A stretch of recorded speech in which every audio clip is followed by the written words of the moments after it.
आधी रात सायापुर गांव में सन्नाटा पसरा था। केवल हवा की सरसराहट और कुत्तों की कभी कभार की भौंक सुनाई दे रही थी। गांव के किनारे पर खंडहर सा पड़ा एक पुराना घर था। कहते हैं वहां लोहे का एक पिंजरा रखा है और उस पिंजरे में सालों से एक चुड़ैल कैद है। लोग मानते थे कि अगर कोई उस घर के भीतर गया तो कभी लौटकर नहीं आया। रमेश, जो गांव में लकड़ी का काम करता था, अक्सर उस घर के पास से गुजरता। उसने कई बार अंदर से महिला के रोने की आवाजें सुनी। एक रात उसका मन नहीं माना और वो एक लालटेन लेकर उस घर की तरफ बढ़ा।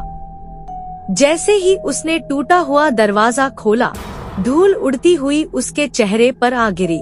अंदर अंधेरा था, लेकिन कमरे के बीचों बीच लोहे का बड़ा पिंजरा रखा था।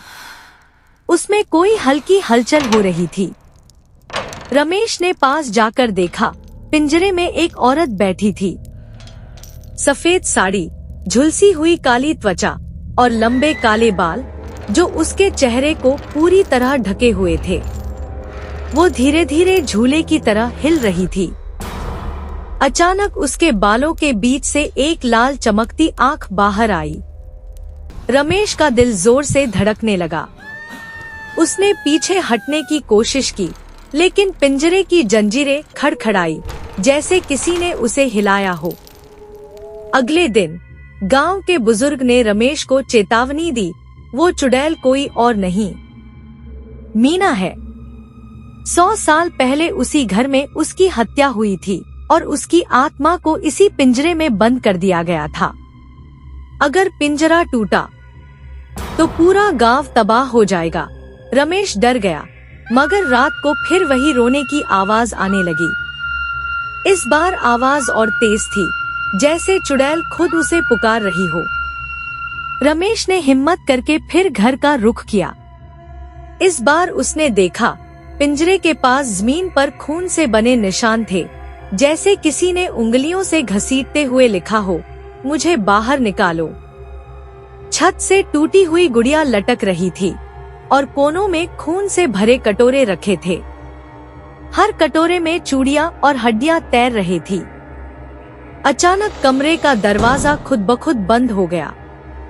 रमेश ने लालटेन उठाई तो देखा, पिंजरा खाली था, लेकिन पीछे से किसी ने उसके कंधे को पकड़ लिया। धीरे धीरे पलट कर देखा, वही औरत उसके बिल्कुल पास खड़ी थी। उसके चेहरे पर मांस नहीं था, बस जली हुई हड्डियां और गहरे गड्ढों जैसी आंखें थी। औरत ने अपने लंबे बालों से रमेश को घेर लिया। उसके कान में ठंडी आवाज गूंजी, मैंने 100 साल इंतजार किया है, अब मुझे बाहर निकाल। रमेश ने जैसे तैसे खुद को छुड़ाया और दरवाजे की ओर भागा, लेकिन दरवाजा गायब हो चुका था। उसकी जगह अब केवल खून से बनी दीवार खड़ी थी। कमरा अचानक बदलने लगा। दीवारों पर उंगलियों से खुरचे गए शब्द बार बार उभर रहे थे, बाहर मत निकालो। पिंजरा फिर से कमरे के बीच में प्रकट हुआ, मगर इस बार वो खुला हुआ था। रमेश चीखता हुआ भागने लगा। तभी पिंजरे से कई हाथ बाहर निकले और उसे अंदर खींचने लगे। उसने पूरी ताकत लगाई, लेकिन हाथों की पकड़ और कसती गई। अंतिम बार उसकी चीख पूरे गांव में गूंजी और फिर सन्नाटा। अगली सुबह गांव वाले घर पहुंचे। कमरे के बीचों बीच पिंजरे में अब रमेश बैठा था, जंजीरों में बंधा, आंखें लाल, चेहरा सफेद, जैसे अब वो खुद चुड़ैल बन चुका हो। पिंजरे पर खून से लिखा था, अब अगला कौन। ऐसी और डरावनी कहानियों के लिए वीडियो को लाइक और चैनल को सब्सक्राइब जरूर करें।